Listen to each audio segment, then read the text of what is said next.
Hi guys, ngayon, ayan, ang dilim sa labas guys. And then, sobrang dilim. O grabe ka-OA, ayan. O, ka-OA yan nyo. O, ang dilim daw sobra. O, ayan o, napakit-kit pa siya dyan. O, diba? O, hello guys, ngayon. Nababaliw na, nababaliw na.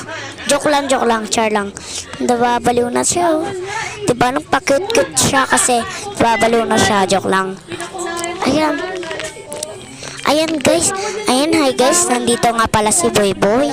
Ayan. Ayan siya, nagpakit nga siya. Ayan diba, nagpakit din. Diba? Diba?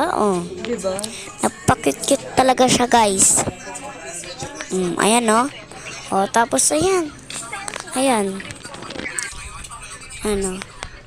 Ayan guys ayaw niya na daw mag-vlog, napapagod na siya. Pagod na ako mag-vlog. Oh my god. Grabe guys. Matutulog